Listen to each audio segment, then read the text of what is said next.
తీసుకెళ్తున్నారు sir. Thank you sir. Welcome to June sir. Start చేద్దాం sir. Yes, sir.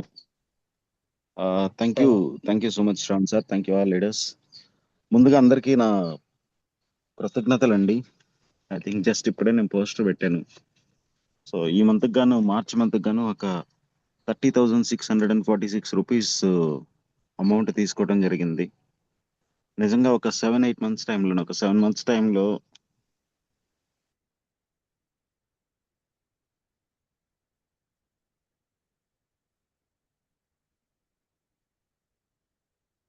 Sir ఒకసారి Anusha Rangarao sir unmute Sir. చేసుకోవాలి sir. Unmute చేసుకొని మాట్లాడండి సార్. ఇప్పుడు దాకా అన్మ్యూట్ చేసుకోలేదా? Okay. Thank you so much Kiran sir. Thank you so much అందరికి శ్రావణ్ సార్. ఆల్మ్యూట్ ఇచ్చేసాను, మాట్లాడండి sir. Okay okay yeah thank you so much sir. ముందుగా ఎంఎస్ఆర్ అసోసియేషన్ లో ఒక పార్ట్ అయినందుకు thank you so much. And నాకు వెస్టేజ్ ని పరిచయం చేసిన కిరణ్ సార్ కి, అప్లైనర్ శ్రావణ్ సార్ కి, మన మెంటార్ గా బ్రహ్మయ్య సార్ మనల్ని గైడ్ చేస్తూ ముందుకు నడిపిస్తున్నాడు. సురేష్ సార్ కి అందరికీ థ్యాంక్ యూ సో మచ్.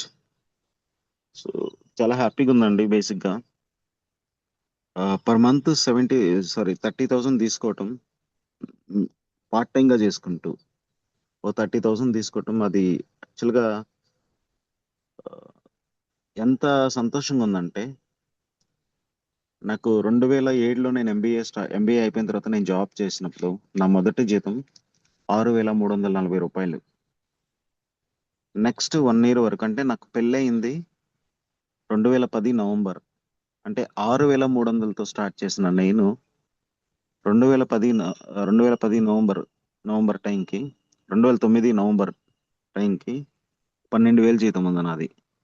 అంటే దాదాపు 8-9 ఆల్మోస్ట్ ఒక 2.5 yearsకి నా జీతం 6,500 కాస్త మాక్సిమం ఎంత అయింది, జస్ట్ ఒక 12,000 అయింది. కానీ వెస్టేజ్లో గట్టిగా 7 months అయింది. నా ఇంట్లోకి నేను ప్రొడక్ట్స్ కొనుక్కుంటా ఉన్నాను. నాకు అవసరమైన ప్రొడక్ట్స్ అన్నీ తీసుకుంటూ ఒక 30,646 రూపీస్ ఎర్న్ చేయటం అంటే నిజంగా చాలా సంతోషంగా ఉంది. ఎక్కడ అవకాశం ఉందనే దానికి నాకు తెలిసి ఇది బెస్ట్ ఎగ్జాంపుల్ అనుకోవచ్చు. ఈరోజు అక్కడ వచ్చిన అమౌంట్ 30,000 అవ్వచ్చు, కాకపోతే నాకు వచ్చిన కాన్ఫిడెన్స్ ఏంటంటే 30,000 కంటే కూడా నేను ఒక 2 సంవత్సరాలు దీంట్లో పనిచేస్తే మినిమం 2 లక్షలు తీసుకోగలను ఒక నమ్మకం అయితే నాకు వచ్చింది. ఎందుకంటే ఒక 7 months ఎప్పుడైనా గుర్తుపెట్టుకోండి, 1 లక్ష తీసుకునే ఒక బ్రాంజ్ డైరెక్టర్ అయ్యే వరకే కష్టం ఉంటుంది. తర్వాత కరెక్ట్గా అర్థం చేసుకుంటే ప్రాసెస్ ఈజీగా ఉంటుంది. కొంచెం ఎఫర్ట్స్ పెడితే, టీంని కరెక్ట్గా మోటివేట్ చేసుకుంటే. అలాగే మొదట 50,000 1 లక్ష రూపాయలే కష్టంగా ఉంటుంది. తర్వాత ఆటోమేటిక్గా టీం బిల్డ్ అవుతూ ఉంటుంది, మనీ కూడా సక్సెస్ వస్తూ ఉంటుంది. సో చాలా నమ్మకం కలిగింది. నాకు ఈ నమ్మకాన్ని ఇచ్చిన నా ప్రతి ఒక్క టీం మెంబర్కి, ఒకరి పేరు చెప్పి ఒకరి పేరు చెప్పకపోతే కరెక్ట్ కాదేమో, ఇందులో పార్ట్ అయిన ప్రతి ఒక్కరికి thank you so much. At the same time ఈరోజు బ్రహ్మయ్య సార్ 1,61,000, కిరణ్ సార్ ఇంకా చెక్ అది పోస్ట్ అయ్యలేదు కాబట్టి నేను చెప్పడం బాగుండదు, చాలా మంచి అమౌంట్, శ్రావణ్ సార్ అద్భుతమైన అమౌంట్, ఇలా ప్రతి ఒక్కరు మంచి మంచి అమౌంట్స్, అంజలి మేడం కానీ ఇట్లా ప్రతి ఒక్కరు మంచి మంచి అమౌంట్స్ తీసుకున్నారు. మంచి అమౌంట్ అంటే అది ఎన్ని వేలు అనేది కాదండి, మనకి ఎంత నమ్మకాన్ని ఇచ్చింది. ఈ సిస్టంతో నిలబడితే నేను ఎంత సక్సెస్ అందుకోగలను ఒక నమ్మకాన్ని ఇవ్వటమే మంచి amount. So thank you so much అండి. అండ్ ఈరోజు topic, and most importantly Suresh sir చూడండి, కరెక్ట్గా 3 years వర్క్ చేస్తే, అందులో 2.5 years సిన్సియర్గా వర్క్ చేస్తే 3 లక్షల పైన తీసుకున్నాడు. ఎక్కడుంది సార్ అంతా? ఎక్కడుంది మేడం? ఎక్కడుంది లీడర్స్? చాలా మోటివేట్ చేస్తుంది. ఎంత మోటివేట్ చేస్తుందంటే నిజంగా ఎందుకు ఇప్పుడు ఈ వెస్టేజ్ ఎందుకు ఇంతకుముందు పరిచయం అవ్వలేదు మనకి? మేబీ ఎక్కడన్నా పరిచయం అయితే మనం ఏమన్నా నెగ్లెక్ట్ చేసామా అన్న ఒక ఫీలింగ్ వస్తుంది. చాలా హార్డ్ వర్క్, చాలా కష్టం ఉంది, చాలా మెంటల్గా చాలా సఫర్ అవుతాం ఒక్కోసారి. పరంగా చెప్తాను నేను, ఈరోజు సక్సెస్ అవ్వలేదంటే వాళ్ళని ఏం తక్కువ చేయాల్సిన పని లేదు. ఎందుకంటే వెస్టేజ్లో నిలబడటం అంత ఈజీ కాదు, అలాగని కష్టం కూడా కాదు. వెస్టేజ్లో నిలబడాలంటే మన మీద మనం జయించాలి ఫస్ట్. మన ఆలోచనల మీద, మన మైండ్ సెట్ మీద, ఇతరుల నుంచి వచ్చే నెగిటివ్ మీద, వీటన్నిటి మీద మనం ఫస్ట్ మన మీద మన కంట్రోల్ తెచ్చుకోవాలి. అది చాలా కష్టమైంది. సో ఎవరైనా ఒకరిద్దరు కొంచెం స్లోగా ఉన్నా ఏం బాధపడొద్దండి. సిస్టమ్తో నిలబడితే ఆటోమేటిక్గా వస్తుంది. నిన్న కొండపి మీటింగ్లో అటెండ్ అయినప్పుడు కూడా చాలా విషయాలు నేర్చుకున్నాం. ఎంఎస్ఆర్ సార్ చెప్పినప్పుడు ఈరోజు అన్నీ ఉన్నాయి మనకు. డిఎల్సిపి స్టోర్స్ దగ్గర ఉన్నాయి, ప్రతి ఒక్కటి అవైలబుల్ ఉంది. అలాంటి టైంలో కూడా మనకి కొంచెం ఇబ్బందిగా ఉంటుంది. ఒక టైంలో ఎంఎస్ఆర్ సార్ వాళ్ళు చేసినప్పుడు కనీసం స్టోర్స్ అందుబాటులో లేవు, ప్రాపర్ ఇది లేదు, ఒక సిస్టమ్ అంటూ సరిగా లేదు. అలాంటి టైంలో కూడా కష్టపడి ఒక మంచి సక్సెస్ అందుకుంటే ఈరోజు 18.5 లక్షల నెలకు వస్తుంది. మనకు తెలిసిన వల్ల ఎంతమందికి నెలకు 18 లక్షలు వస్తుంది? నాకు తెలిసి అయితే నాకున్న పరిచయాల్లో ఎంఎస్ఆర్ సార్కి మాత్రం అంత వస్తుంది. నాకు డైరెక్ట్గా ఉన్న పరిచయాలు అంటే వెస్టేజ్లోకి వచ్చినాకైనా నేను మాట్లాడిన పర్సన్ ఎంఎస్ఆర్ సార్ మాత్రం అంత అమౌంట్ తీసుకుంటున్నాడు. సో చాలా గొప్ప అవకాశం సార్. మన దగ్గరకు వచ్చింది చాలా పెద్దది, చిన్నది కాదు. చాలా మంది దీన్ని అర్థం చేసుకోక, తెలియక, మన మైండ్ సెట్ ని కరెక్ట్ గా ఉంచుకోక, ఏదో మనం కొంటే మన పైన వాళ్ళకి ఏదో వస్తుంది, లేకపోతే ఎందుకు కొనాలి, మనం అనవసరంగా డబ్బులు ఎందుకు ఇంత పెట్టాలి అని చిన్న చిన్న ఆలోచనలతోటి మనం చాలా మంది కూడా కనీసం మన సిఎన్సి మనం చేయటానికి కూడా ఇబ్బంది పడుతున్నాం. ఎనివే, నేను మెయిన్ టాపిక్ వస్తే ఈరోజు మెయిన్ టాపిక్ ఏంది సార్? మనం జూన్ టాపిక్ ఏంటంటే నిన్న కిరణ్ సార్ చేసి చెప్పినప్పుడు పేదరికాన్ని దూరం చేసుకోవటానికి వెస్టేజ్ ఎలా సహాయపడుతుంది.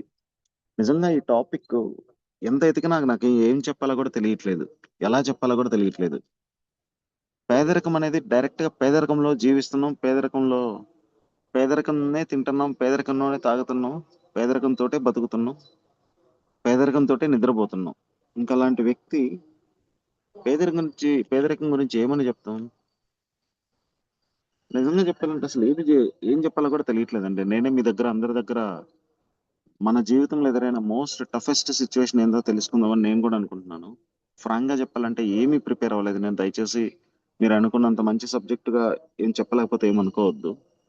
వాడు ఒక్కటి మాత్రం చెప్పగలను, పేదరికం ఒక అద్భుతమైన, అంటే ఎలా చెప్పాలంటే పేదరికం అనేది ఒక దురదృష్టంగా భావించవచ్చు, ప్లస్ ఒక ఇబ్బందికరమైన పరిస్థితిగా భావించవచ్చు. కానీ మనలో ఒక కొత్త వ్యక్తిని ఎత్తుక్కునే ఒక అద్భుతమైన అవకాశం కల్పించేదిగా కూడా పేదరికాన్ని చూడొచ్చు.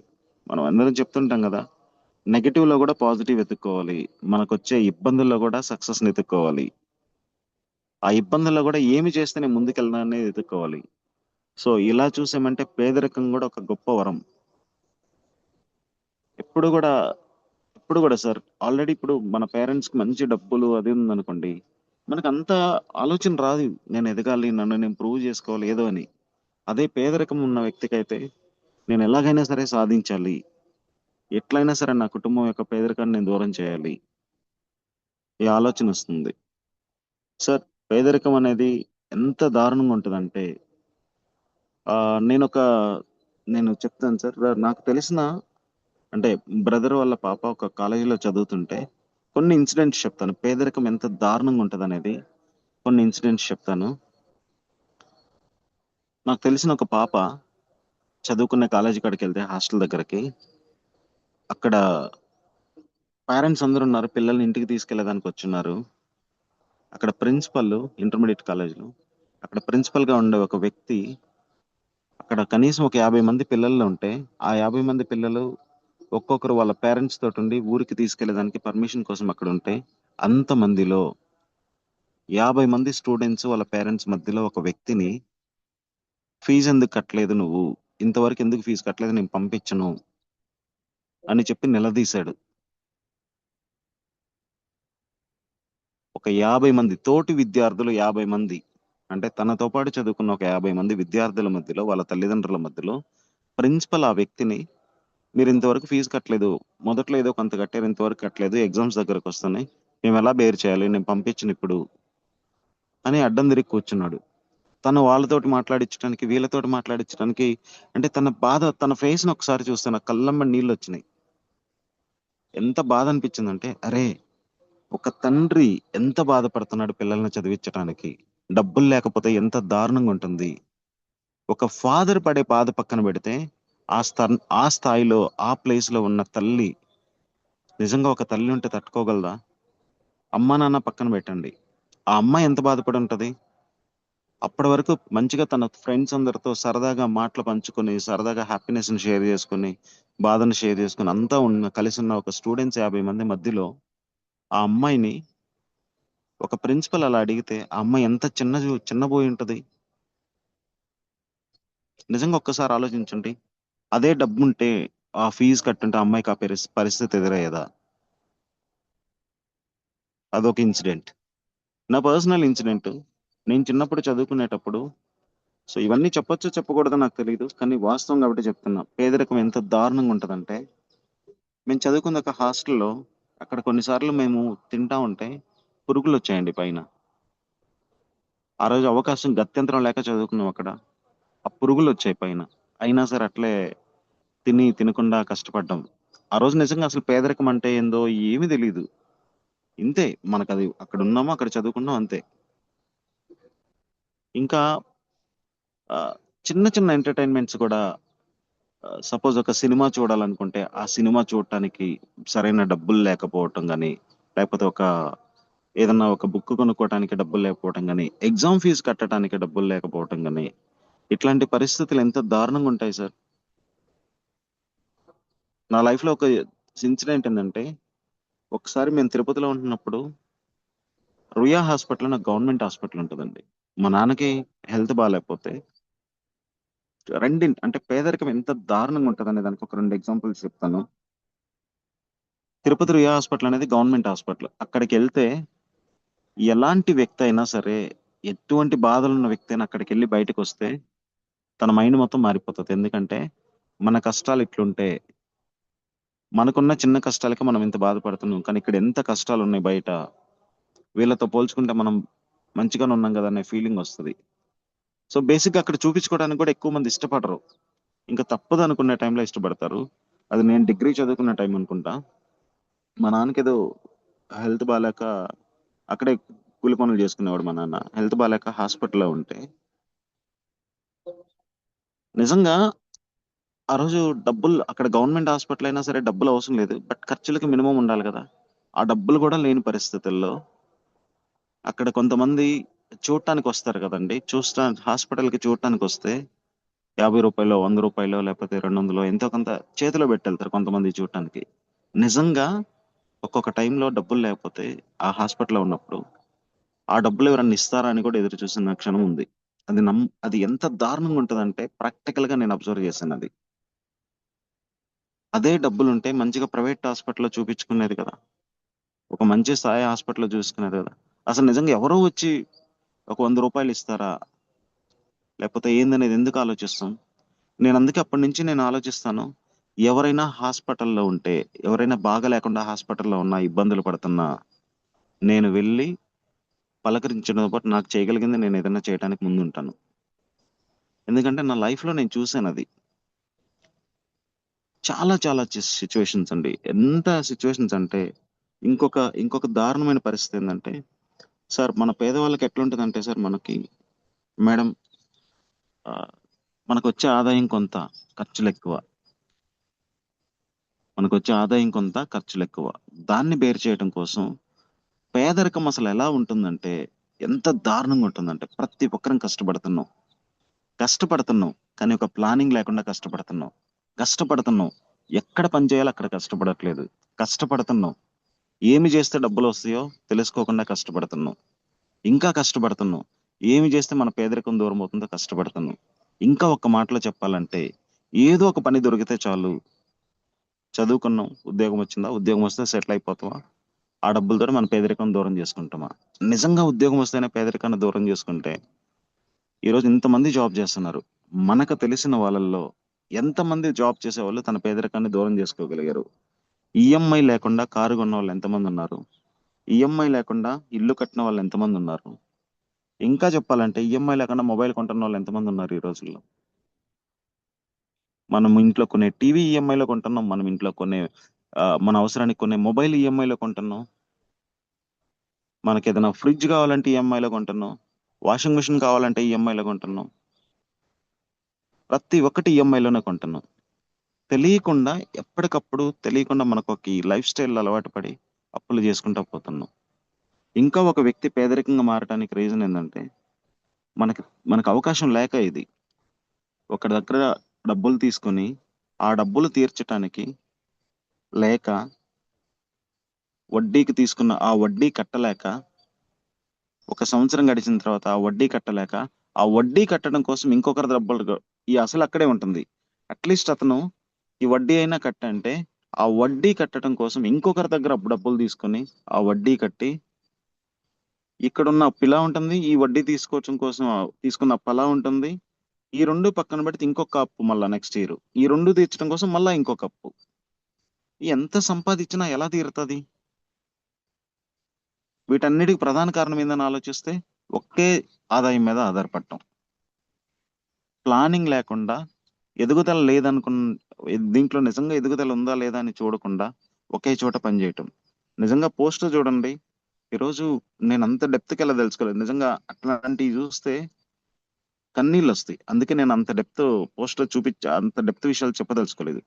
సార్ హాస్పిటల్కి వెళ్తే పాపం నిజంగా ఒక ఒక హాస్పిటల్కి వెళ్ళిన తర్వాత ఒక్కొక్కరు లోపల పేషెంట్స్ ఉంటే ఆ పేషెంట్ తాలూకా బంధువులు బయట ఏడుస్తూ ఉంటారు పాపం. కొంతమంది అయితే మీరు ఎప్పుడైనా గమనించండి, ఎవరైనా బాగాలేన హాస్పిటల్కి వెళ్తే క్యాంటీన్లో కూర్చొని చుట్టుపక్కల అబ్జర్వ్ చేయండి.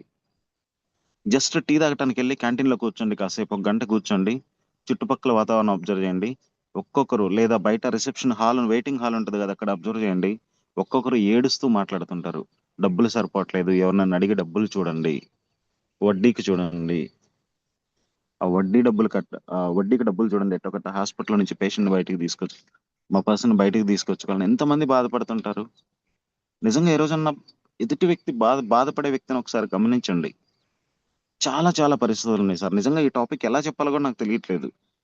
ఎంత దారుణమైన పరిస్థితులు అంటే ఒక పిల్లల్ని చదివించుకునే దగ్గర నుంచి హాస్పిటల్ వ్యవస్థ దగ్గర నుంచి అంతెందుకు సార్, మనం వెళ్ళేటప్పుడు ఇప్పుడు ఆ పోస్ట్ లో చూపించినప్పుడు కొంతమంది పిల్లల పాపం తల్లిదండ్రులు లేని పిల్లలు అనుకోవచ్చు, లేకపోతే తల్లిదండ్రులు ఉండి కూడా పిల్లల్ని పట్టించుకొని పేరెంట్స్ ఉంటారు. పిల్లల్ని వదిలేస్తారు, ఏదో గవర్నమెంట్ స్కూల్కి వేసేసామా వాళ్ళ పాటికి వాళ్ళు వెళ్తారు, వాళ్ళు చదువుతున్నారా ఏం చేస్తున్నారు ఏమీ పట్టించుకోరు. వాళ్ళకి వాళ్ళ లేనిపోని ఫ్రెండ్షిప్ అలవాటయ్యి ఆ డబ్బుల కోసం ఎట్లా ఉంటారు. నిజంగా మన పిల్లల్ని మనం పట్టించుకోకపోవడం కూడా ఒక పెద్ద పేదరికం అండి. డబ్బు లేకపోవడం ఒకటే పేదరికం కాదు. ఇంకా పచ్చిగా చెప్పాలంటే ఒకప్పుడు మనం తినటానికి తిండి, ఉండటానికి ఇల్లు, కట్టుకోవటానికి బట్ట, ఈ ఉంటే చాలు, పేదవాడు కాదంటారు. కానీ నిజంగా ఇవి సరిపోతాయా? వాటితో ఏం సాధించగలం? మన తాతలు అదే చేశారు, మన నాన్న అదే చేశారు, మనము అదే చేస్తాం, మన నెక్స్ట్ జనరేషన్ అదే చేస్తుంది, తర్వాత కూడా అదే చేస్తుంది. దానికి ఎక్కడ అంతమవుతుంది? ఈ రోజు గమనిస్తే ఒక డబ్బున్నవాడి పిల్లలు ఒక డబ్బున్నవాడిగానే ఉంటున్నారు, ఒక పేదవాడి పిల్లలు పేదవాడిగానే ఉంటున్నారు. ఎవరో కొంతమంది ఎవరైతే దాన్ని కసిగా తీసుకుని ఒక ఫైర్ నింపుకొని నేను ఎలాగైనా సాధించాలి, ఎలాగైనా ఏదైనా చేయాలని తపనతో ఉండి పనిచేస్తున్నారో వాళ్ళు సక్సెస్ అవుతున్నారు. నేను ఎప్పుడు ఒక మాట చెప్తుంటాను సార్, సక్సెస్ అంటే మనం ఏమనుకుంటామంటే ఏదో పనులు చేస్తున్నాం, లేదా ఏదో జాబ్ చేస్తున్నాం, ఒక మంచి జీతం వస్తుంది, 1 లక్ష 2 లక్షల జీతం వస్తుంది, లేదంటే మన పనిచేసే దగ్గర ఏదో డబ్బులు వస్తున్నాయి, లేదంటే నేను ఏదో 2 3 ఇల్లు కొనేసాను, సిటీస్ లో ఒక 2 3 ఇల్లు కొన్నాను, లేదంటే ఇంకా కొంత ఆస్తి పొలం కొన్నాను, నా పేదరికం పోయింది అనుకుంటాం. సార్ గుర్తుపెట్టుకోండి, మేడం లీడర్స్ గుర్తుపెట్టుకోండి, మన పేదరికం ఎంత దారుణం అంటే పల్లెటూరులో చాలా మందిని నేను అబ్జర్వ్ చేస్తుంటాను. ఎలా మాట్లాడతారంటే వాళ్ళకేమి చాలా బాగున్నారు, హ్యాపీగా ఉన్నారు, సెటిల్ అయిపోయారు హ్యాపీగా అనుకుంటారు. ఆ వ్యక్తులు కూడా ఏమనుకుంటారు, నాకేముంది, నాకు 2 3 ఇల్లు ఉన్నాయి, నేను హ్యాపీగా ఉన్నాను, పొలం ఉంది, ఇల్లు ఉన్నాయి, నేను ఇంత సంపాదిస్తున్నానని కొంచెం గర్వం కాకపోయినా ఒక ధైర్యంగా ఉండాలి. కానీ అది కూడా ఆలోచించాలి అట్ ద సేమ్ టైం. మన పేదరికం ఎంత దారుణం ఉందంటే ఏదైనా అనుకోని ఆరోగ్య పరిస్థితి వచ్చి ఇబ్బంది వచ్చి హాస్పిటల్లో చేరి ఆ హాస్పిటల్ నుంచి బయటకు వచ్చేలోపు మనకున్న డబ్బు ఆస్తులు మొత్తం ఎగిరిపోయేంత ప్రమాదకర పరిస్థితుల్లో చాలా మంది ఉన్నారు. నిజంగా కొన్ని కొన్ని సిచ్యువేషన్స్ లో హాస్పిటల్కి వెళ్ళి వచ్చిన నిజం సార్, ఎందుకు చెప్తున్నా అంటే ఆరోగ్యం ఎంత ఇంపార్టెంట్ అంటే మనము సంపాదించుకున్న ప్రతిదీ కూడా ఒక్క అనారోగ్యం చాలు మనం నిర్లక్ష్యంగా ఉండే ఒక నిర్లక్ష్యం వలన వచ్చే అనారోగ్యం మన ఆస్తిని, ఆదాయాన్ని మొత్తం పోగొట్టగలదు. రోడ్డు మీదకి లాగగలదు, మనల్ని రోడ్డు మీదకి లాగగలదు. సో నిజం చెప్పాలంటే ఆరోగ్యాన్ని కాపాడుకోవటంలో కూడా మన ఆరోగ్యాన్ని మన ఆరోగ్యం, మన కుటుంబం యొక్క ఆరోగ్యాన్ని కాపాడుకోవటంలో కూడా పేదరికాన్ని దూరం చేసుకోవటం ఉంటుంది. సెకండ్, మంచి ఇన్కమ్, సస్టైనబుల్ ఇన్కమ్, గ్రోత్ ఉండే ఇన్కమ్, స్థిరమైన ఇన్కమ్ సంపాదించుకోవటం ద్వారా కూడా మన పేదరికాన్ని దూరం చేసుకోవచ్చు. మొన్న ఒక వీడియోలో చూసాం కదండి, సక్సెస్ అంటే ఏంటి? సక్సెస్ అంటే ఇప్పటికిప్పుడు ఏదో డబ్బులు వస్తుంది, ఇది కాదు. ఈ క్షణం మనం చేస్తున్న ఉద్యోగం పోయినా, ఈ క్షణం మన బిజినెస్ ఏదైనా ఇబ్బంది వచ్చి ఆగిపోయినా, ఈ క్షణం అంతెందుకంటే ఈ క్షణం మన ఊపిరి ఆగిపోయినా మన ఇంటికి వచ్చే ఆదాయం ఆగకూడదు, మనకు వచ్చే డబ్బులు ఆగిపోకూడదు. ఎందుకంటే మనం చిన్నప్పటి నుంచి ఒక పేదరికంతో ఉన్నాం. ఎట్లో కట్ట కష్టపడి ఇబ్బందులు పడి చదువుకోనో లేకపోతే ఇంకోలా ఎలాగోలా వచ్చి టౌన్లో వచ్చి మంచిగా బతుకుతున్నాం. ఇలా బతుకుతున్నప్పుడు ఒక మంచి లైఫ్ స్టైల్, ఒక దారుణమైన పరిస్థితిని ఒక లైఫ్ స్టైల్కి వచ్చాం. మన పిల్లలకు కూడా మనం పడ్డ కష్టాలు మన పిల్లలు చూపించకూడదని ప్రతి ఒక్కరూ అనుకుంటాం. ఒక లైఫ్ స్టైల్ మనం అలవాటు చేస్తాం పిల్లలకి. ఆ లైఫ్ స్టైల్ మనం ఉన్నా లేకపోయినా వాళ్ళు కంటిన్యూ చేయగలగాలి. రేపొద్దున ఈరోజు చూసారంటే ఎవరికి క్యాన్సర్ వస్తుందో తెలియదు, ఎవరికి హార్ట్ స్ట్రోక్ వస్తుందో తెలియదు, ఎందుకో కిడ్నీలు ఫెయిల్ అవుతాయో తెలియదు, ఎప్పుడు ఎలాంటి సమస్య వస్తుందో తెలియదు. ఎలాంటి పరిస్థితి వచ్చినా సరే మన ఫ్యామిలీకి వచ్చే ఇన్కమ్ ఆగకూడదు. ఆ అవకాశం ఏ చోట్ల ఉంది? నిజంగా అంత సక్సెస్ లో మనం ఉన్నామా? ఈ రోజు మనకి నెలకు 5 లక్షలు రావచ్చు. నిజంగా 5 లక్షలు మనకు సక్సెస్ ని ఇస్తుందా? మనం ఏదైనా రాంగ్ ఇన్వెస్ట్మెంట్ ఎక్కడన్నా పెడితే మొత్తం పోతాయి డబ్బులు. డబ్బుల్లో మాత్రమే సక్సెస్ ఉందంటే అది సక్సెస్ కాదు. గుండె నిండా ధైర్యం ఉండాలి. మనం మన పిల్లలకు ఒక ధైర్యాన్ని నింపాలి. మనం చేసే ప్రతి పనిలో పిల్లలకు ఒక మార్గాన్ని చూపాలి, ఒక ధైర్యాన్ని చూపించాలి. దాని ద్వారా మనం పేదరికాన్ని తీసేయచ్చు. నేనేదో సంపాదిస్తున్నాను కదా, ఇది నా పేదరికాన్ని దూరం చేసిందంటే కాదు. కొంతమందిని అబ్జర్వ్ చేయండి, సంపాదిస్తాం కానీ మన పిల్లల టైం వచ్చేకి మొత్తం పోగొడతారు. ఏమవుతుంది? డబ్బులు సాధించే వాల్యూస్ ని మర్చిపోతాం, విలువలను మర్చిపోతాం, స్వార్థాన్ని పెంచుకుంటాం.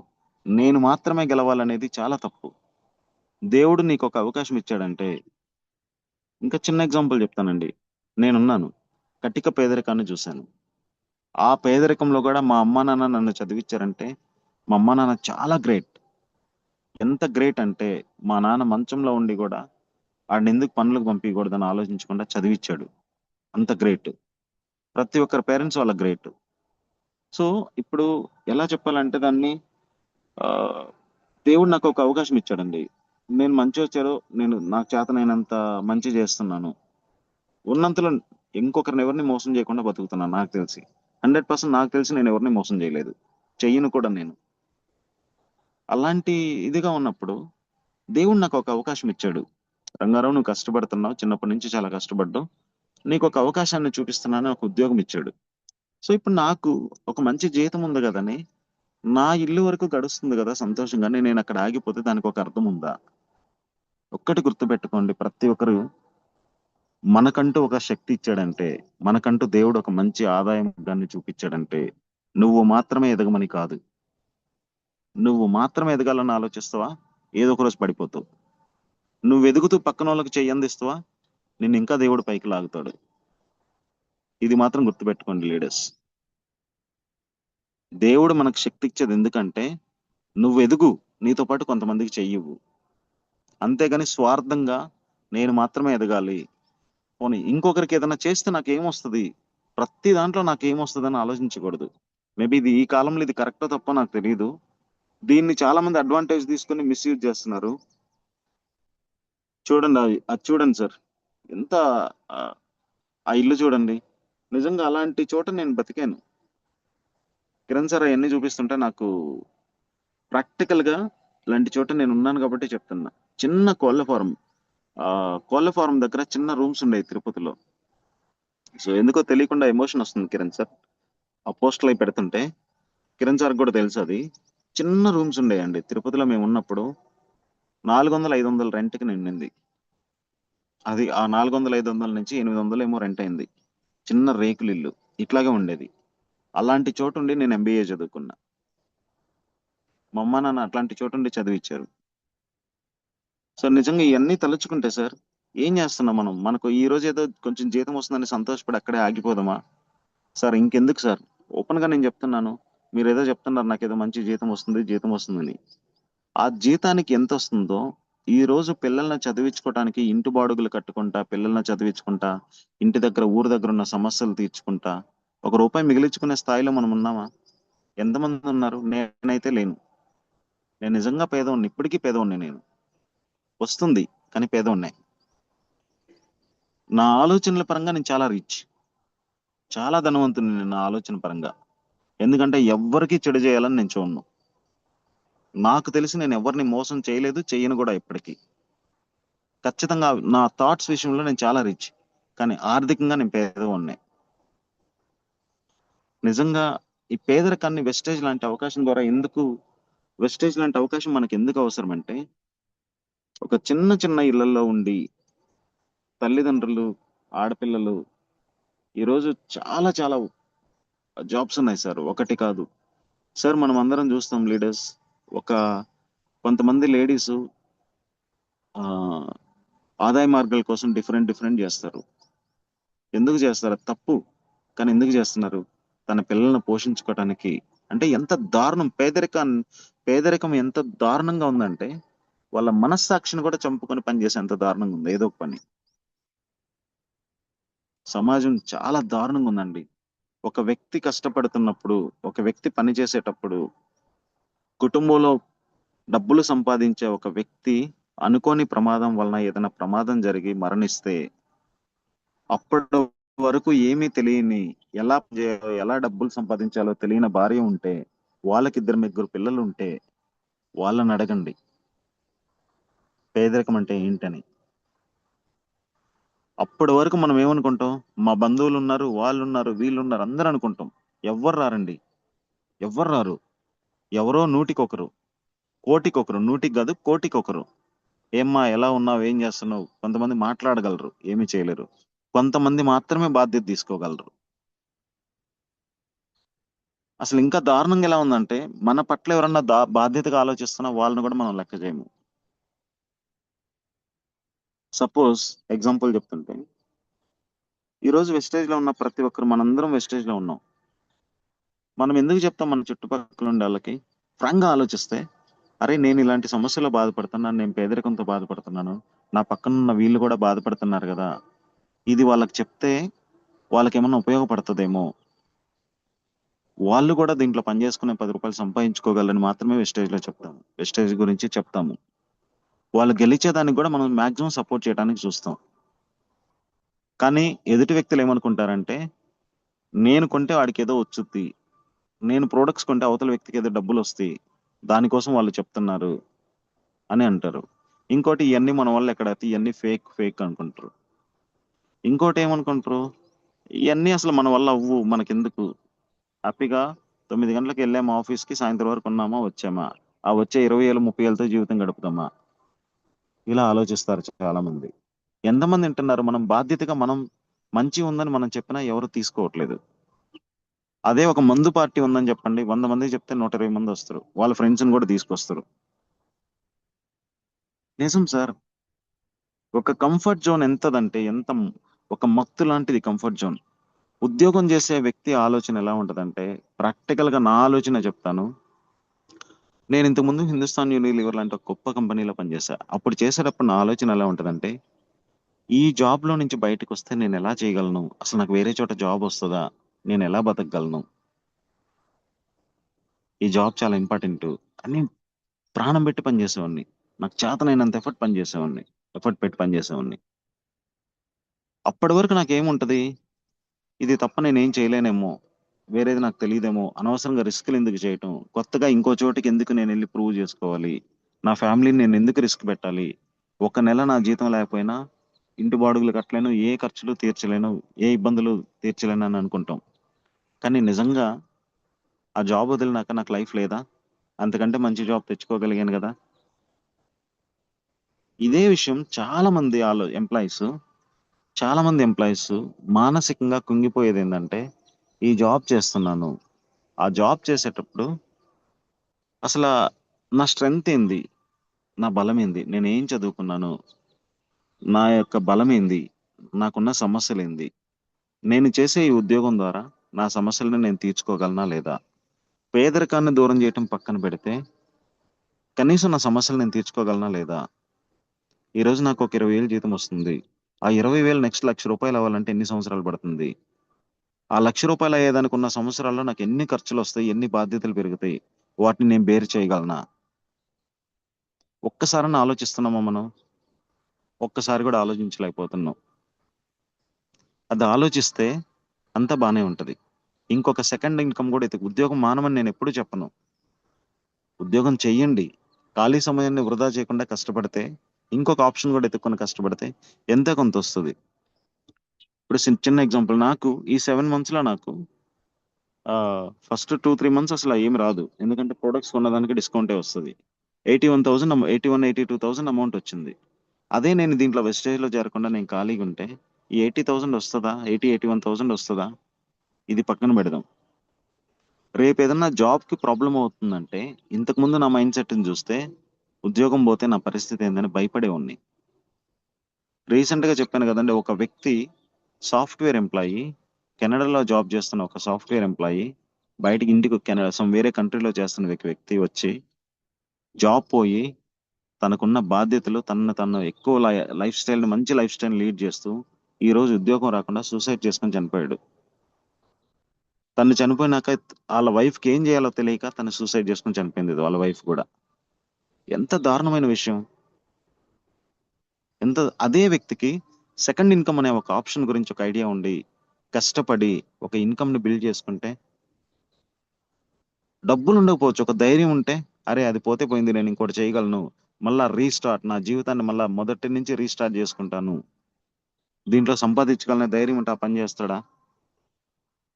రీసెంట్ గా చూస్తే ఒక తల్లి ఆ తన పిల్లలిద్దరితో కలిసి సూసైడ్ చేసుకుంది. ఒక వ్యక్తి, ఒక తల్లి కుటుంబ పరిస్థితులు ఏదో ఇబ్బంది ఉండి చేసుకుంది. అక్కడ కూడా financial issues, wife and husband మధ్య ఫైనాన్షియల్ ఇష్యూస్. ఒక వ్యక్తి అయితే, ఒక మంచి స్థాయిలో ఉన్న ఒక వ్యక్తి, బయట చూసే వాళ్ళందరికీ, న్యూస్ లో చూస్తుంటామండి మనం, బయట చూసే వాళ్ళందరికీ ఒక గొప్ప స్థాయిలో ఉంటారు వాళ్ళు.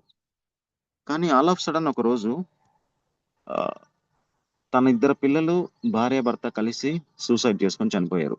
కారణం ఏంటంటే ఆర్థిక ఇబ్బందులు. బంగారం లాంటి కుటుంబం పిల్లలతో కలిసి సూసైడ్ చేసుకోవటం, ఆర్థిక ఇబ్బందులు. అదే వ్యక్తికి ఎవరైనా వెస్టేజ్ లాంటి ఒక గొప్ప ఆపర్చునిటీ చెప్పి అతను విని ఉంటే, దాన్ని అర్థం చేసుకుని కష్టపడి ఉంటే ఎంతో కొంత ఇన్కమ్ వస్తుందని ఒక నమ్మకం తనకు కలిగితే, నిజంగా అంత దారుణమైన పరిస్థితి తీసుకుంటారా? ఒక్కసారి ఆలోచించండి. ఇవన్నీ ఎందుకు చెప్తున్నా అంటే, పొద్దున్నే ఏదో నెగటివ్స్ మాట్లాడటం కాదు సార్. పేదరికం దారుణంగా ఉంది. మన ప్రతి ఒక్కరి లైఫ్ లో పేదరికం ఉంది. పేదవాడంటే ఎవరంటే, డబ్బులు లేనివాడు మాత్రమే కాదండి, పిల్లల భవిష్యత్తు పట్ల ఒక బాధ్యతగా వ్యవహరించలేని ప్రతి ఒక్కడు పేదవాడే. నేను కూడా పేదవాడిని. నేను తప్పు చేస్తున్నా. కిరణ్ సార్, ఆ ఫోటోలు చూపిస్తే నాకు పిచ్చెక్కిపోతుందా ఏం చెప్పి. ఆ ఒక ఒక వ్యక్తి పిల్లల సేఫ్టీ కోసం ఏమీ ఆలోచించకుండా, నిద్ర లేచామా, వెళ్ళామా, తిన్నామా, వచ్చామా, ఇంత మాత్రం ఆలోచించగలిగితే ఎందుకు మనం? అరే ప్రతి ఒక్కరు బతుకుతారు. రోడ్డు పక్కన ఉన్న గుడిసెలో ఉన్నవాడు బతుకుతాడు, మనం బతుకుతాం. ఏంటి తేడా తనకి మనకి? వాళ్ళు అట్లీస్ట్ గుడిసెలో ఉన్న అద్దె కట్టని ఇంట్లో ఉంటారు వాళ్ళు. రోడ్డు పక్కన ఉండే చిన్న గుడిసెలో ఉండేవాళ్ళు, వాళ్ళకి అద్దె కూడా కట్టరు. వాళ్ళకి వచ్చే డబ్బులతోటి మంచిగా చికెన్ బిర్యానీ తెచ్చుకుంటారు, తింటారు, హ్యాపీగా సినిమా చూస్తారు, మంచిగా ఉంటారు. మనము చిన్న అద్దెంట్లో ఉంటాం. అద్దెంట్లో ఉండి చాలీ చాలని జీతాలతోటి పిల్లల ఫీజులు క్రెడిట్ కార్డులు వాడుతూ, అప్పు తీసుకొని కట్టుకుంటూ, ఏదైనా బాగా లేకపోతే పక్కన వాళ్ళ దగ్గర అప్పు తీసుకుంటూ ఇబ్బంది పడుతూ, ఆర్థిక ఇబ్బందులతో సతమతం అవుతూ, ఎప్పుడు నిద్రలేని రాత్రులు గడుపుతూ, తనలో తాను ఏడ్చుకుంటూ ఇంత గడుపుతుంటాం. వాళ్ళు పేదవాళ్ళ, మనం పేదవాళ్ళమా? అట్లీస్ట్ వాళ్ళ వరకు పెద్ద ఆలోచనలు ఉండవు. నా పిల్లల్ని అక్కడ చదివించాలి, ఇక్కడ చదివించాలి అన్నావు. ఇక్కడ మనం పేరుకు మాత్రం మిడిల్ క్లాస్ లా ఉంటాం, ఏమీ ఆలోచించాం. నిజంగా ఎవరు పేదవాళ్ళు? పిల్లల భవిష్యత్తు గురించి కూడా ఆలోచించిన వ్యక్తి పేదవాడా కాదా? పిల్లల భవిష్యత్తు ఎందుకు, కనీసం మన భవిష్యత్తు గురించి ఆల్ ఆఫ్ సడన్ ఏదైనా జరిగితే మనకు ఆప్షన్ ఏంటని కూడా ఒక ప్లానింగ్ లేని వ్యక్తి పేదవాడా కాదా? ఒక్కసారి ఆలోచించండి. 1 కాదు, 2 కాదు, 3 కాదు, ఎన్ని చూడండి. మీరు ఏ ఊర్లో ఉన్నారో, మీరు ఏ ఇంట్లో ఉన్నారో, మీ చుట్టుపక్కల ఉన్న ఇల్లులు ఒక 10 ఇళ్ళు అబ్జర్వ్ చేయండి.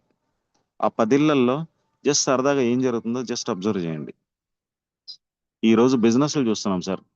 బిజినెస్లు బయట ఉన్నాయి. ఎంతమంది బిజినెస్లు ఆర్థికంగా అభివృద్ధిలో నడుస్తున్నాయి ఆలోచించండి ఒకసారి. జాబ్ చేస్తున్నారు. ఎంతమంది జాబ్ చేసే వాళ్ళు సంతోషంగా ఉన్నారు? వాళ్ళ కష్టానికి తగ్గ ప్రతిఫలము అవి సరిపోతాయా?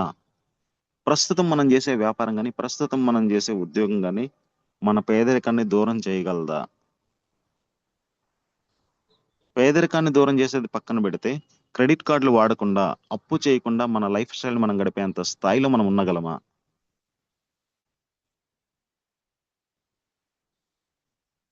సార్, ఒకరిని అప్పు అడగాలంటే చాలా ఇబ్బంది పడుతూ అడగాలి. వాళ్ళు ఇస్తారో లేదో తెలియదు. నోరు తెరిచి డబ్బులుంటే ఇవ్వు, ఇంత వడ్డీ. కొంతమంది ఉంటారు, వాళ్ళు అదే ఫ్యాషన్ గా ఉంటారు, డబ్బులు తీసుకోవడం ఎగ్గొట్టడం. ఇంకా అది వాళ్ళ గురించి నేను మాట్లాడను. మనస్సాక్షి ఉన్న ఒక వ్యక్తి ఎదుటి వ్యక్తి దగ్గర చెయ్యి జాపి అడగాలంటే చాలా ఇబ్బంది పడతారు. అది మంచిదా? మన మనస్సాక్షిని మనం నమ్మి, చెప్తున్నాను ఒకసారి గుర్తుపెట్టుకోండి, మనస్సాక్షిని చంపుకొని ఇంకొకరిని అప్పడికి తీసుకొని ఇబ్బందులు పడటం కరెక్టా? మన మనస్సాక్షిని మనం నమ్మి, మన టాలెంట్ ని మనం నమ్మి, అందిపుచ్చుకొని కష్టపడి పనిచేసి డబ్బులు సంపాదించుకొని కుటుంబానికి 3 generations ఇన్కమ్ సంపాదించి పెట్టడం గొప్ప. ఏది కరెక్ట్? మనస్సాక్షిని చంపుకోవడం కరెక్టా? మనస్సాక్షిని నమ్మటం కరెక్టా? ఏది చేస్తావు? నీ మీద నీకు నమ్మకం లేకపోతే ఎవరు నమ్ముతారు నిన్ను? ప్రపంచం మొత్తం మనల్ని తప్పుగానే చూస్తుంది. నువ్వు సక్సెస్ లో ఉంటే నీ మీద పడి ఏడుస్తారు. నువ్వు బాధల్లో ఉంటే వాళ్ళ పని అయిపోయిందని కిండలుగా మాట్లాడతారు. ఎవడు సహాయం చేయడు. నువ్వు తిన్నావా, ఉన్నావా, ఎవ్వడు పట్టించుకోడు. ఎవ్వడికి అవసరం లేదు. ఈరోజు కొంతమంది చెప్తుంటే, నేను అంత కష్టపడుతున్నాను, ఇంత కష్టపడుతున్నానంటే ఎవరి కోసం కష్టపడుతున్నావు? కొంతమంది లీడర్స్ మాట్లాడుతుంటారు, సార్ నేను కష్టపడుతున్నా, ఎవరు వినట్లేదు, నేను మాట్లాడుతున్నా, ఎవరు వినట్లేదు. నేను కూడా నా wife తో చెప్తుంటా కొన్నిసార్లు, ఇది నాకు చాలా ఇబ్బందిగా ఉంది, చేయలేకపోతున్నాను. ఎవరి కోసం చేస్తున్నావు? నేను నా కోసం చేస్తున్నానా? నా కుటుంబం కోసం కష్టపడుతున్నానా? పక్కన వాళ్ళ కోసం కష్టపడుతున్నానా? ఇందాకే చెప్పాను కదండి, ఎంత డబ్బున్న వ్యక్తి అయినా కుటుంబంలో ఏదన్నా అనారోగ్య పరిస్థితి వచ్చి హాస్పిటల్కి వెళ్తే ఒక్కసారి పేదవాడిగా బయటకు వస్తాడు. హాస్పిటల్కి వెళ్ళిన వ్యక్తి, అందరూ కాదు, కొన్ని సిచ్యువేషన్స్ లో హాస్పిటల్కి డబ్బున్న వాడిగా వెళ్ళిన వ్యక్తి ఒక పేదవాడిగా బయటకు వచ్చిన వాళ్ళు ఎంతమంది లేరు మీకు తెలిసి? First point. Second point, Vestige లో నేను నేర్చుకుంది, it's not about only money ఒక్కటే కాదు, విలువలు, ఎథిక్స్, విలువలు, కష్టాన్ని మాత్రమే నమ్మాలి. ఇలాంటివి చాలా ఉన్నాయి. ప్రతిరోజు జూమ్ అటెండ్ అవ్వమంటే అసలు ఎవరు అటెండ్ అవ్వరు. జూమ్ అటెండ్ అయినప్పుడు చాలా మంది చాలా కష్టాలు, విలువలు, వీటి గురించి మాట్లాడుతుంటారు. అవి మన పిల్లలు కూడా వింటే అట్లీస్ట్ ఎక్కడో చోట వినంగా వాళ్ళకు కూడా మంచి ఆలోచనలు వస్తాయి కదా. ఈ రోజు బాగా సంపాదించిన చాలా మంది చూడండి, వాళ్ళ పిల్లలు డ్రగ్స్ కి అలవాటు పడి, గంజాయి అలవాటు పడి, లేకపోతే బైక్ రేసింగ్స్ కి అలవాటు పడి, చెడు సావాసాల్లో తిరిగి జీవితాలు పోగొట్టుకుంటున్నారు. వాళ్ళు జీవితం పోగొట్టుకోవటం కాకుండా పిల్లల్ని రోడ్డు మీద, కుటుంబాన్ని రోడ్డు మీదకి లాగుతున్నారు.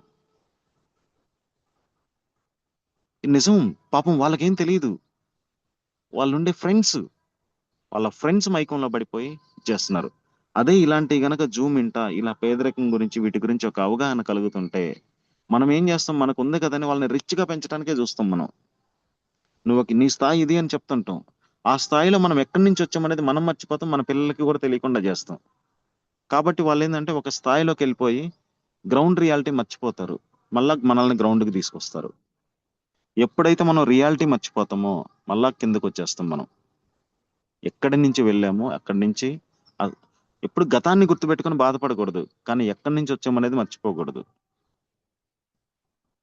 సార్, ఈ పేదరికం అనే టాపిక్ ని ఎంత చెప్పినా, ఎలా చెప్పినా, ప్రతి ఒక్కరి ఇన్సిడెంట్స్ లో నేను యాక్చువల్గా ఎక్కువ మంది దగ్గర ఫీడ్బ్యాక్ తీసుకుందాం అనుకుంటున్నాను.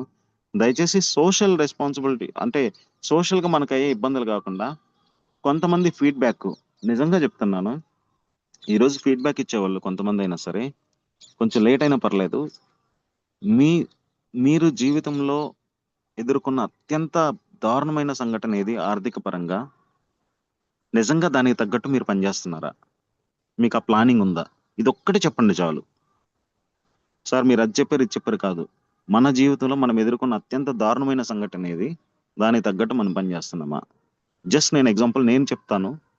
నాకు అత్యంత బాధాకరమైన విషయం, నేను ఎదుర్కొన్న అత్యంత టఫ్ టైం ఏంటంటే, నేను ఎంబీఏ చదువుతూ తిరుపతిలో ఉన్నప్పుడు ఒకరోజు డిసెంబర్ 31 నైట్, డిసెంబర్ 31 అంటే ప్రతి ఒక్కరు ఏం చేస్తారు? సెలబ్రేషన్ మోడ్ లో ఉంటారు. కేక్ కటింగ్ అని, న్యూ ఇయర్ సెలబ్రేషన్స్ అని దీంట్లో ఉంటారు. ఆల్ ఆఫ్ సడన్ నేను ఇంటికి వెళ్ళేసరికి, ఆ, నేను ఇందాక చెప్పాను కదా, ఒక చిన్న ఇంట్లో 800 అద్దెకుండే ఇంట్లో ఉన్నానని, చిన్న రేకుల ఇల్లు.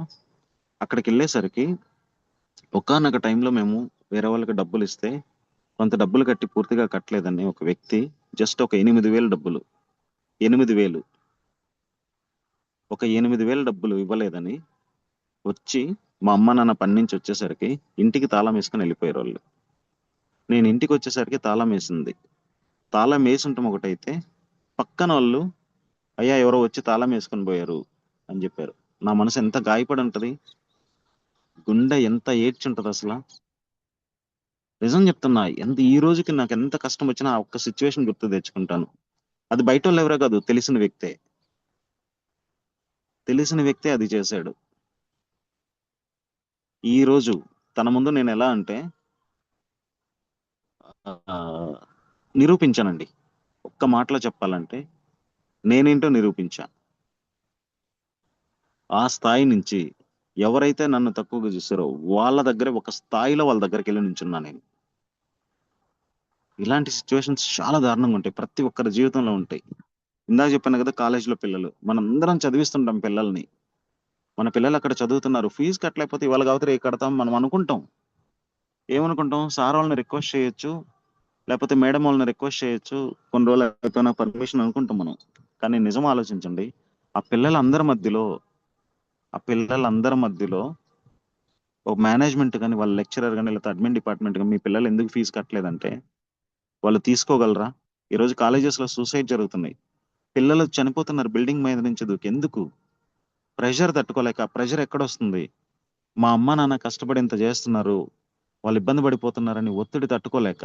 ప్లస్ ఇంకోటి, కాలేజ్ ఫీజు కట్టలేక కాలేజ్ ఫీజు కట్టలేక ఇబ్బంది పడుతుంటే వాళ్ళు వచ్చి క్వశ్చన్ చేస్తే ఆ ఇబ్బందులు తట్టుకోలేక, మా అమ్మ నాన్న పాపం ఇబ్బంది పడుతున్నారు ఆర్థికంగా, వాళ్ళకి నేను భారం అయిపోయాను, మా అమ్మ నాన్నకి నేను భారం అయిపోయాను, నా ఫీజులు కట్టలేక వాళ్ళు ఇబ్బంది పడుతున్నారని సూసైడ్ చేసుకునే పిల్లలు కూడా చాలా మంది ఉన్నారు. అంటే చాలా న్యూస్లు చూసుంటారు. నిజంగా ఆ పరిస్థితి కావాలా మనకి? అదే మనం గనక డబ్బులు సంపాదించుంటే, పిల్లల ఫీజు వరకు మనం ప్రిపేర్ అయ్యి డబ్బులు సంపాదించుకుంటే మన పిల్లలకి ఆ కష్టం వస్తుందా? సార్, జస్ట్ మీ పిల్లలతో మీరు మాట్లాడండి. మేడం, మనందరికీ చెప్పేది ఏంటంటే, నేను చెప్తున్నాను కదా, ఈ రోజు నేను ఇంత మాట్లాడుతున్నాను, నేను 100% కరెక్ట్ కాదు, నేను చాలా మార్చుకోవాలి, నాలో కూడా చాలా తప్పులు ఉన్నాయి, చాలా మిస్టేక్స్ ఉన్నాయి, నేను మార్చుకోవాలి. మన పిల్లలతో మనం మాట్లాడదాం. నిజంగా వాళ్ళకి విలువలు నేర్పిస్తున్నాం మనం, వాల్యూస్ నేర్పిస్తున్నామా? ధైర్యాన్ని నింపుతున్నామా? డబ్బులు ఎలా సంపాదించాలో నేర్చడం కాదు, ఎందుకు ఖర్చు పెట్టకూడదో నేర్చడం కాదు, ఎక్కడ ఖర్చు పెట్టాలి అక్కడ ఖర్చు పెట్టేది నేర్పియాలి. ఖర్చు పెడితేనే సంపాదించే విలువ తెలుస్తుంది. నువ్వు డబ్బులు ఖర్చు పెట్టదు, డబ్బులు ఖర్చు పెట్టద్దు అంటే వాడు పిసినారోడిగా మిగులుతాడు. అసలు సంపాదించాలన్న ఆశ కూడా రాదు వాడికి. డబ్బులు ఖర్చు పెడితేనే కదా సంపాదించాలన్న ఆశ కూడా వచ్చేది. డబ్బులు ఖర్చు పెట్టొద్దు అంటే మీనింగ్ ఏముంటది అక్కడ? చంపుకుని బతకటం కాదు, మన లైఫ్ ను, మనకు ఉన్నది చిన్న లైఫ్, ఒక విలువలతోటి ఏది ఎంజాయ్ చేయాలో అది ఎంజాయ్ చేస్తూ లైఫ్ లో హ్యాపీగా ఉంటూ ఖర్చు పెట్టాలి, సంపాదించాలి. ఇంకా ఒక్క మాటలో చెప్పాలంటే పేరెంట్స్ చెప్పేది అతి పెద్దది, డబ్బులు ఖర్చు పెట్టొద్దు. దీన్ని 10 రకాలుగా చెప్పినా, డబ్బులు ఖర్చు పెట్టొద్దు కాదు, ఎలా సంపాదించాలో చెప్పండి, ఖచ్చితంగా ఉంటది. దీనికంటే ముందుగా ఎట్లాంటి కష్టం వచ్చినా వాళ్ళు ఎంత ధైర్యంగా ఉండాలో కూడా చెప్దాం మనం పిల్లలకి. ఎంత ధైర్యంగా ఉండాలో కూడా పిల్లలకి మనం చెప్పాలి. అరే నువ్వు ఇలా వెళ్తే ఈ ధైర్యం ఉంటది పిల్లలకి. పిల్లలకి మనం మెంటల్ గా నువ్వు స్ట్రాంగ్ ఉండాలి. మనమే చిన్న సమస్య వస్తే ఏడుస్తా కూర్చుంటే మన పిల్లలు ఎలా ఉంటారు ఇంకా? మనమే చిన్న సమస్య వస్తే తట్టుకోలేక ఇబ్బందులు పడతా ఉంటే మన పిల్లలు ఎలా ఉంటారు ఇంకా? ధైర్యాన్ని నింపుదాం. అండ్ ఆ ధైర్యం మనం మనం ఎక్కడ క్రియేట్ చేస్తున్నాం? మనం ఆర్థిక ఇబ్బందులు పడుతున్నాం కదా, వేరే సెకండ్ ఇన్కమ్ చూసుకోకుండా, రెండో ఆదాయ మార్గం ఎతుక్కోకుండా ఉన్న ఇబ్బందుల్లోనే ఏడుస్తూ కింద మీద పడుతూ దొల్లాడుతూ ఉంటే మనకి ఎక్కడ ధైర్యం వస్తుంది? మన పిల్లల ముందు ఎప్పుడు డల్ గా ఉంటే అరే ఆ ఇబ్బందులు ఇబ్బందులు ఆ డల్ గానే ఉంటారు వాళ్ళు. మనం ఎనర్జెటిక్ గా ఉండి సెకండ్ ఇన్కమ్ సోర్స్ కూడా ఏదైనా ఉండి, మనం చేసే ఉద్యోగంతో పాటు సెకండ్ ఇన్కమ్ సోర్స్ కూడా ఏదైనా ఒకటి ఉండి ధైర్యాన్ని నింపుకొని కష్టపడుతుంటే ఎంత ధైర్యాన్ని ఇస్తాం పిల్లలకి? సార్, ఒక్క మాట చెప్పాలంటే, వెస్టేజ్ ద్వారా పేదరికాన్ని ఎలా నిర్మించుకోవాలంటే, నా కళ్ళ ముందున్న కొన్ని ఎగ్జాంపుల్స్ చెప్తాను. ఒక అంగన్వాడీ స్కూల్లో, ఇది 10 సార్లు చెప్పినా 100 సార్లు చెప్పినా ఇది నిజం.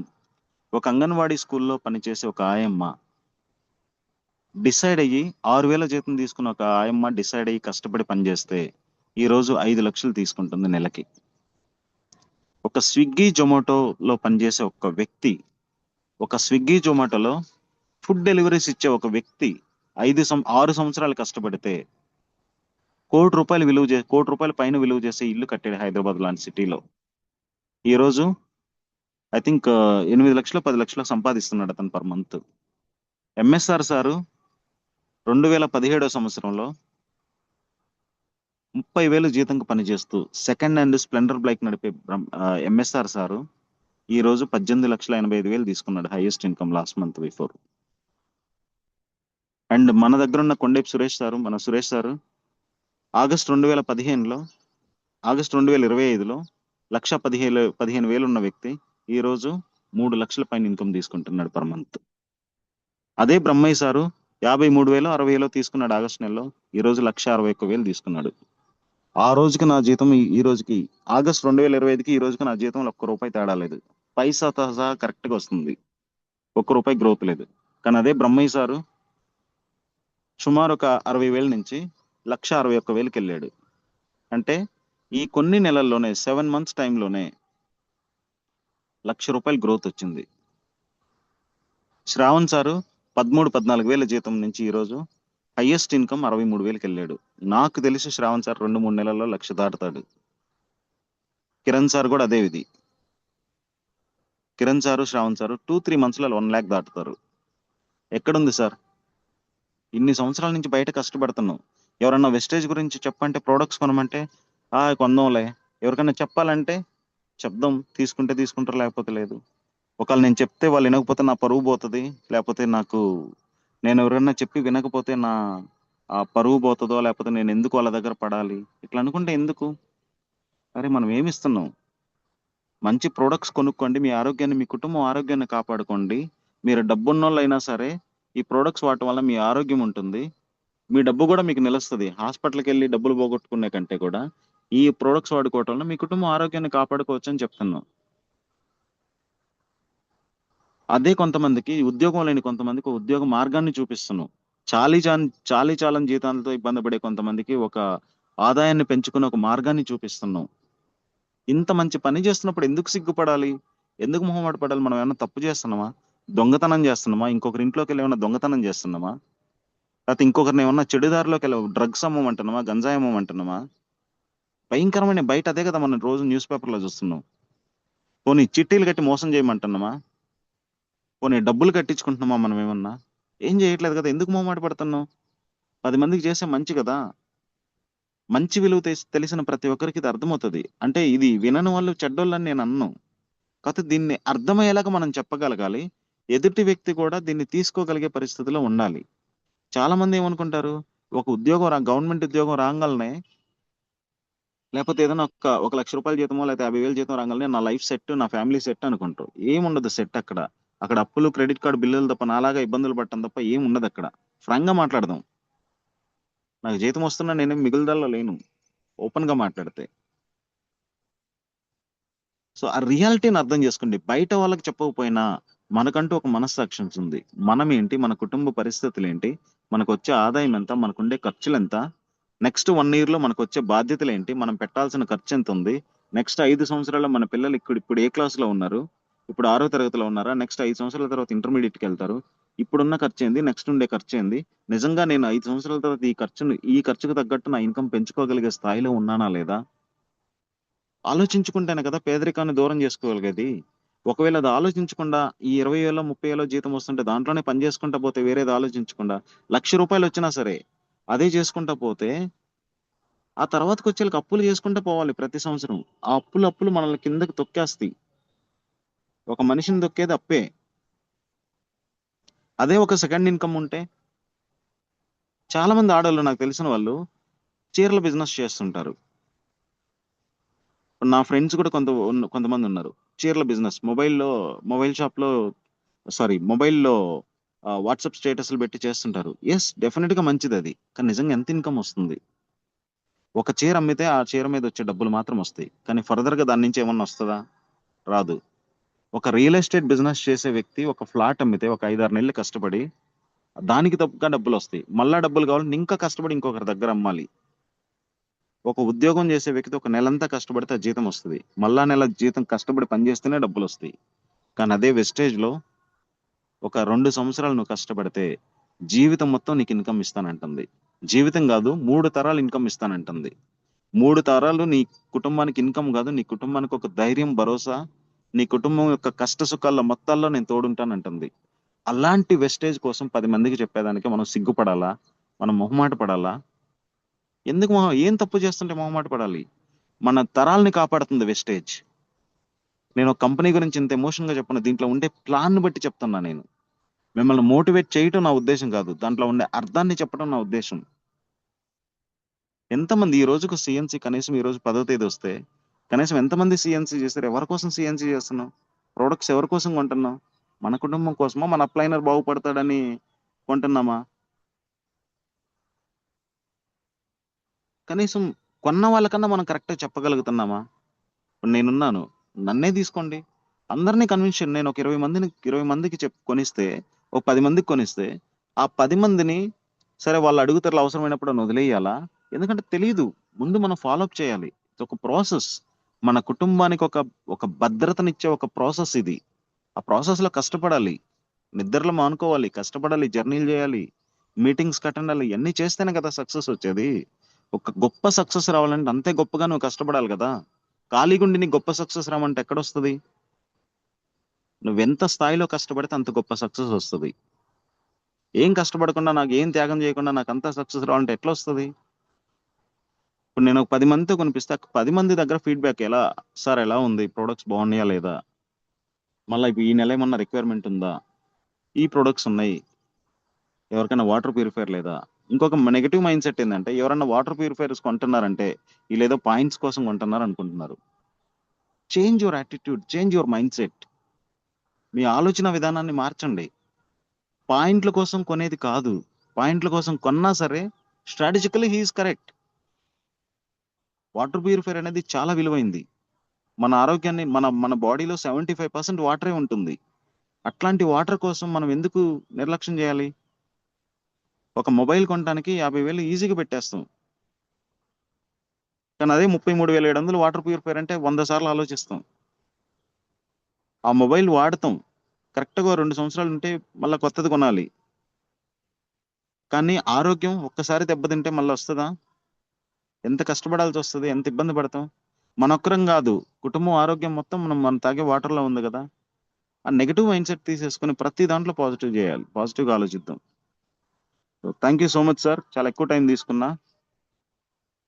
ఇది ఎంత చెప్పినా కంటిన్యూగా వెళ్తున్న టాపిక్, నాకు ఎక్కడ ఏం చేయాలో కూడా తెలియట్లేదు, ఎలా ప్రాపర్గా మాట్లాడాలో కూడా తెలియదు. ఎమోషనల్గా నాకు నా నోటికి వచ్చింది మాట్లాడ, అసలు ఏమీ ప్రిపేర్ అవ్వకుండా. Thank you so much Kiran sir, Shravan sir. Thank you Anusha Rangarao sir. Excellent గా చెప్పారు సార్.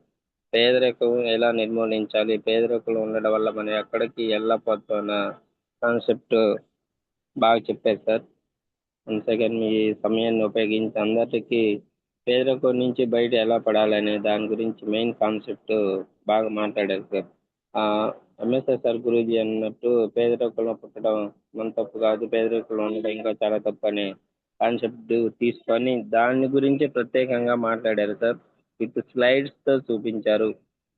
మనమే కాదు, అందరినీ పేదరికం నుంచి నిర్మూలించాలి అనే కాన్సెప్ట్ బాగా అర్థమైంది సార్. బాగా క్లారిటీగా అర్థమయ్యేలా చెప్పారు sir. Thank you sir. Once again congratulation sir Anusha Rangarao sir. అలాగే కొంతమంది హ్యాండ్ రైజ్ చేస్తున్నారు, ఫీడ్బ్యాక్ తీసుకున్నాం sir. Hello hello Rangarao sir. Hello Rangarao sir. Sir unmute చేసుకోండి సార్, ఫీడ్బ్యాక్ తీసుకుందామా? అందరూ హ్యాండ్ రైజ్ చేస్తున్నారు.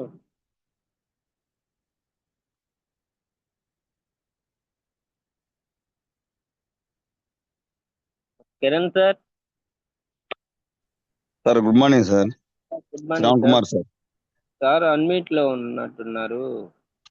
ఒక్క నిమిషం. లీడర్స్ గమనించండి, సార్ చెప్పిన సెషన్ లో మీకు ఏ పాయింట్ నచ్చింది, నేను ఏ పాయింట్ పట్టుకొని ముందుకెళ్తానే దాని గురించే.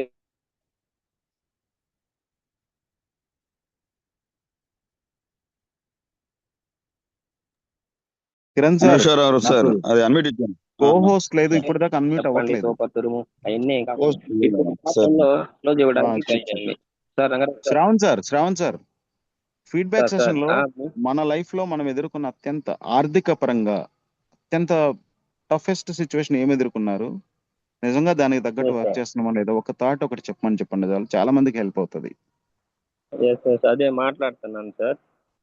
సార్ చాలా మంది మీ సెషన్ ఈ రోజు దగ్గరదాపు మామూలుగా హ్యాండ్ రైజ్ చేయమంటే ఆలోచించే వాళ్ళు ఈరోజు దగ్గరదాపు 10 మెంబర్స్ దాకా హ్యాండ్ రైజ్ చేస్తున్నారు సార్. చాలా అంటే చాలా హ్యాపీగా ఉంది సార్. వాళ్ళ యొక్క ఫీడ్బ్యాక్ తీసుకున్నాం సార్. సార్ సార్ ఫీడ్బ్యాక్ తీసుకునే ముందు కిరణ్ సార్ ఒకసారి మాట్లాడారు sir. Sir good morning Shravan sir. Good morning sir, very good morning sir. Good morning Anusha Rangarao sir. Good morning sir. చాలా అంటే మీ బాధలు చిన్నప్పటి నుంచి నాకు తెలుసు సార్. 4వ తరగతి కాడి నుంచి మీతోటి డిగ్రీ దాకా మీతో జర్నీ చేశాను. మీరు ఎన్ని కష్టాలు పడ్డారో జీవితంలో, దేవుడు ఆ కష్టాల నుంచి బయటపడేసేదానికి నీకు ఒక గొప్ప అవకాశం ఇచ్చాడు. ఆ అవకాశాన్ని తీసుకొని ఈరోజు ఒక బయట ప్రైవేట్ రంగంలో మంచి స్థాయిలోకి వచ్చారంటే అది ఆషామాషి కాదు సార్. ఉన్న అనుభవాలనే వాటిని నీ యొక్క అవకాశంగా మార్చుకొని ఆ స్థాయికి వెళ్ళారు. ఆ తర్వాత విస్టేజ్ అనేది ఒకటి పరిచయం చేసుకొని, అది నాకు చెప్పిన పరిస్థితుల్లో నీకెందుకు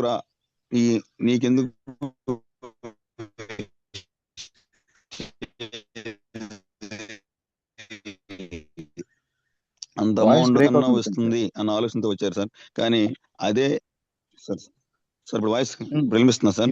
ఇప్పుడు క్లియర్ గా ఉంది. Okay okay. సో అంటే నీకెందుకు అంత ఇన్కమ్ వస్తుంది కదా అని అన్నప్పుడు, లేదురా నాకు కూడా కారు ఈఎంఐ కన్నా వస్తుంది కదా, అదేందో నాకు చెప్పు అని క్లారిటీ తీసుకొని, దీంట్లో కూడా ఒక 6 months అవుతుంది సార్ జాయిన్ అయ్యి. 6 months లో ఒక 2 or 3 months అలా స్టడీ మీద ఫోకస్ చేశారు. ఆ తర్వాత గట్టిగా 3 months ఫోకస్ చేస్తే ఈరోజు ఒక గోల్డ్ డైరెక్టర్ గా ఎల్ఓబి తోటి అమౌంట్ తీసుకున్నారు అంటే ఆషామాషి కాదు సార్. ఒక వ్యక్తి బ్రాంజ్ అవ్వాలంటే చానాలు పడుతుంది. అంటే వాళ్ళకున్న ఆర్థిక పరిస్థితిని బట్టి, వాళ్ళకున్న ఆ అవకాశాలను బట్టి, అవకాశాన్ని తీసుకోలేక ఈ రోజు అందరూ కూడా అట్లాగే ఉండిపోయారు సార్. నీకున్న ఆ పేదరికాన్ని ఒక అవకాశంగా దీంట్లో కూడా తీసుకొని ఇంకా ముందుకెళ్తున్నారు. చాలా పేద బిడ్డల్ని మార్చాలని చూస్తా ఉన్నారు సార్. ఎక్సలెంట్ అది. ఎందుకంటే నువ్వు చిన్నప్పటి నుంచి పడ్డ కష్టమే నిన్ను తీసుకొని వెళ్తుంది. అది నీకు కూడా తెలుసు. నేను డిగ్రీ చదివేటప్పుడు కూడా ఎస్టీడీలో పనిచేస్తా డిగ్రీ చదువుకున్నాను, అది తిరుపతిలో. అది నీకు కూడా తెలుసు. సో మనందరం కూడా అప్పుడు అంతంత కష్టాలు పడ్డాము. ఇప్పుడు స్లైడ్స్ కొన్ని చూపించాను సార్. అమ్మా నాన్న ఉంటేనే పిల్లలు హ్యాపీగా ఉంటారు. అమ్మా నాన్న లేని మరుక్షణమే అందరి పిల్లల పరిస్థితి అదే. ఇప్పుడు చూపించిన స్లైడ్స్ అంత ఆషామాషివి కాదు. పేరెంట్స్ లేకపోతే వాళ్ళ పరిస్థితులు అవి. ఒకప్పుడు పేరెంట్స్ ఉంటే చూసేవాళ్ళు, ఇంట్లో వాళ్ళు పిలిచి అన్నం పెట్టేది. ఈ రోజు ఉన్నప్పుడు కూడా పక్క పంపించే పరిస్థితి ఏర్పడుతుంది, పేరెంట్స్ ఉన్నప్పుడు పక్కింటి పిల్లలు వస్తే. కాబట్టి ఇన్ కేస్ మనం లేకపోతే వాళ్ళ పరిస్థితి ఏంటి అనే దానికి మీకు అట్లాంటి స్లైడ్స్ చూపించడం జరిగింది సార్. దాన్ని తప్పుగా తీసుకోకండి. ఎందుకంటే ప్రతి పేదరికం అలాగే ఉంటుంది. సార్ చెప్పినట్టు అనుభవజ్ఞుల ద్వారా సార్ చెప్పాడు కాబట్టి, ఈ సబ్జెక్ట్ని ఎందుకు చెప్పాడంటే సారు నిన్న రాత్రి అనుకొని అవకాశం ఇచ్చాడు. ఎంఎస్ఆర్ గారికి ఇప్పుడు 18 లక్షలు వస్తున్నా అతను ఎందుకు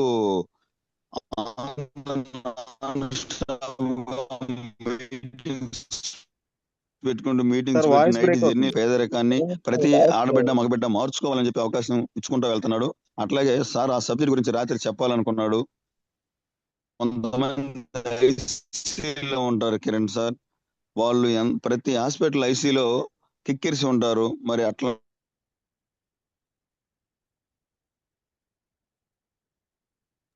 సార్ వాయిస్ క్లారిటీ లేదు సార్, వాయిస్ బ్రేక్ అవుతుంది sir. Kiran sir.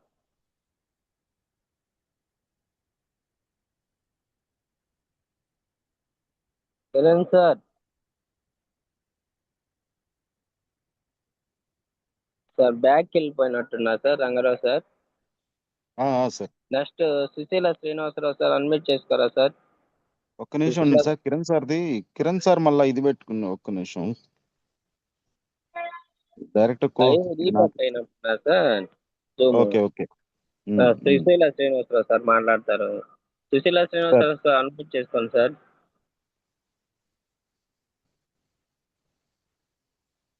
Unmute option ఇచ్చారా సార్? సార్ అన్మ్యూట్ ఆప్షన్ ఇచ్చాను చూడండి sir. Susheela Srinivasarao sir, sir unmute option ఇచ్చాను చూడండి sir.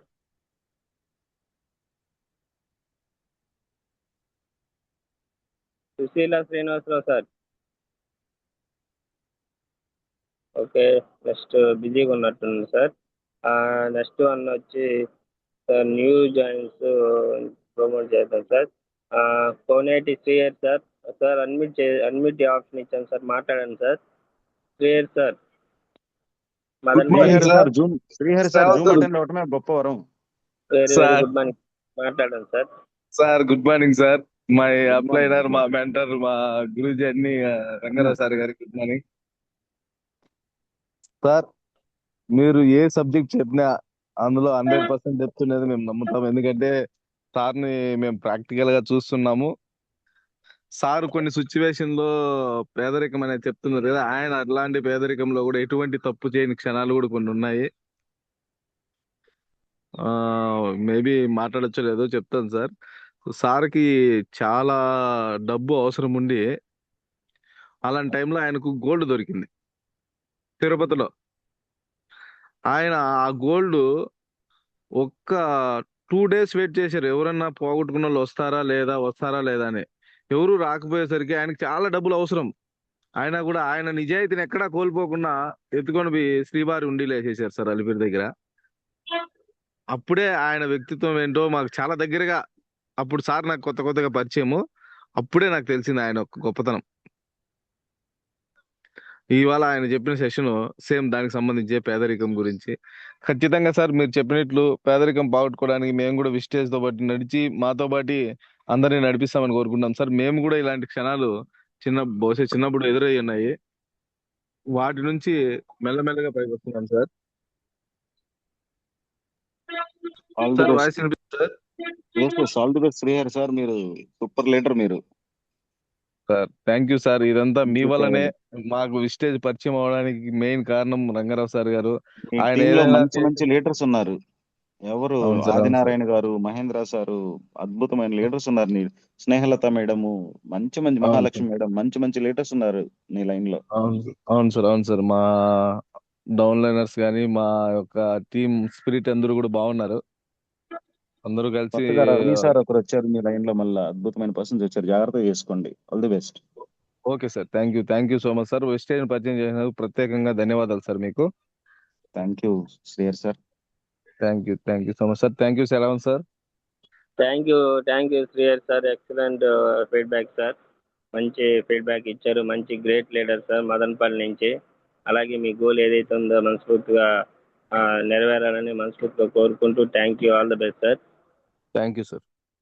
Thank you sir. 1 second.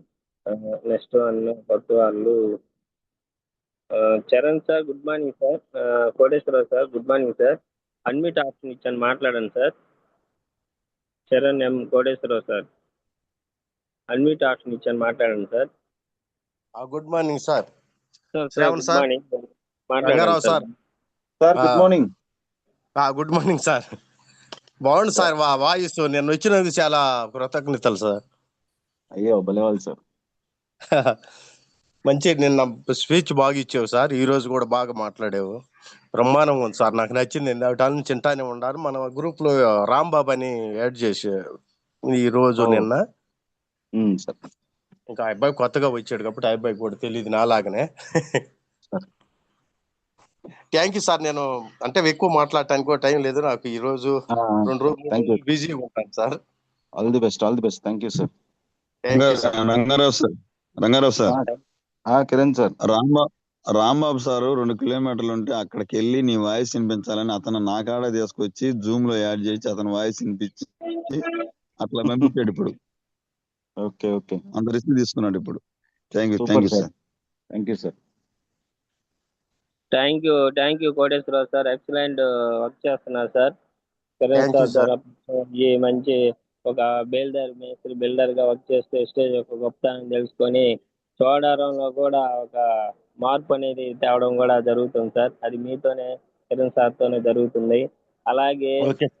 మేస్త్రి రంజిబాబు సార్ ఎలా అయ్యారో ఈ రోజు మీరు కూడా మన ప్రకాశం డిస్టిక్ నుంచి కోటేశ్వరరావు సార్ అనేది జరగాలని మనస్ఫూర్తిగా కోరుకుంటూ thank you, all the best sir. ఎంతో మంది థ్యాంక్ యూ సార్. గా ఉండాలని కోరుకుంటూ thank you sir once again. Next Sai sir, Kadapa sir, Baburao sir team. Sai sir unmute చేశాను, మాట్లాడండి sir. Sir Shravan sir, good morning sir. Sir very good group morning sir. మన zoom meeting లో ఉన్న ప్రతి ఒక్కరికి very good morning. Rangarao sir, good morning sir.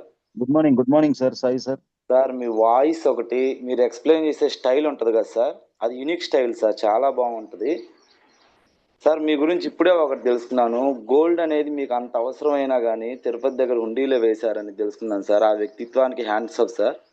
మిమ్మల్ని పొగడాలని కాదు sir, ఆ పాయింట్ నేను మెన్షన్ చేయాలనిపించింది. ఈ పాయింట్ నేను ప్రతి ఒక్కరికి, నేను ఎవరికైతే ఎక్స్ప్లెయిన్ చేస్తాను, ఈ గోల్డ్ గురించి అయితే కంపల్సరీ మెన్షన్ చేస్తాను సార్.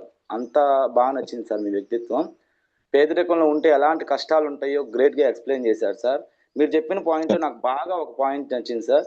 గొప్పగా ఉండాలంటే అంతే గొప్పగా కష్టపడాలి. ఆ పాయింట్ మనకు బాగా నచ్చింది సార్. ఒక సిచ్యువేషన్ చెప్పారు సార్. స్టూడెంట్ ఫీజు, ఒక అమ్మాయి ఫీజు కట్టాల్సి ఉంటే వాళ్ళ ఫాదర్ ని 50 మంది స్టూడెంట్స్ మధ్యలో నిలబెట్టి నిలదీసి అడిగి అనే పాయింట్ సిచ్యువేషన్ చెప్పారు సార్.